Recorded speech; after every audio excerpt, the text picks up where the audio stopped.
So you see that line in your crankcase? That one up there? That line is about 2 inches long, coming from the cylinder hold down bolt. Is that a crack? That is a huge crack. Huh. Yeah.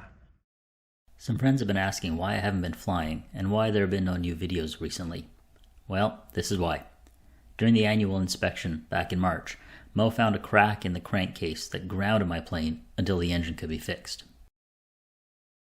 You know, the normal spots. So these are your normal spots. Yeah. Rocker covers, they were dry, but I did look under them, but that doesn't matter anymore. Yeah. That line and that line, oil return.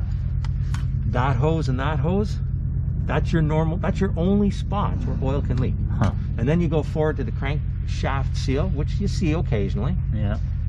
And when that was bone dry, it's like, well, I gotta start looking I gotta look harder, so.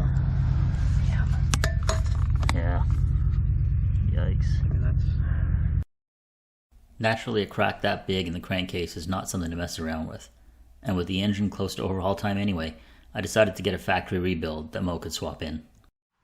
So that's on order from Lycoming. Unfortunately, it's going to be about 3 months before it comes back. So, my first spring with the plane, just as the weather is getting good, I get to come out here every now and then and just look at it.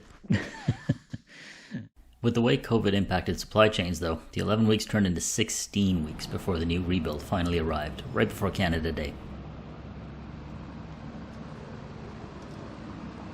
And here it is, a Lycoming IO360, waiting for Cody to swap some parts over from the old engine before he installs it.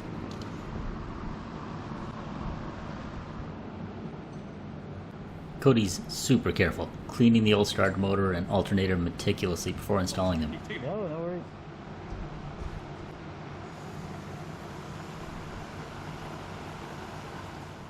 It gives me a lot of comfort seeing how much attention Mo's team pays to little details like this. It's going to take about a week before the new engine's installed, the new JPI engine monitor is in and set up, and all the little things that remain from the annual are completed before I can take it up for a test flight.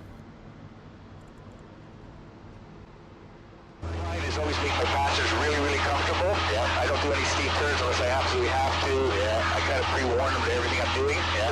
Even as a thing, you're like, oh, I didn't expect that, right? Yeah. In the meantime, I get to go up for the occasional flight with friends, like Ken, a retired firefighter who lives down the street. He rents time on my plane for himself and his daughter, and he's busy getting his currency back in the 172s at the local flight school.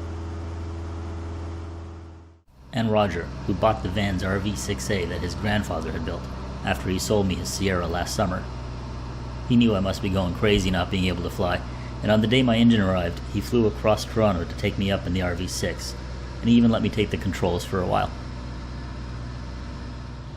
That thing's a lot of fun to fly, but right now I'm just itching to get my own plane back, hopefully next week, so I can begin the testing and break-in process. I've been doing tons of research on how to properly break in an engine, and there's a lot more to it than I ever would have thought. Stay tuned for a video later in the month, where I'll show the final few steps of putting the plane back together, as well as some of the process involved in breaking in the rebuilt Lycoming. In the meantime, thanks very much for watching, and I'll see you next time.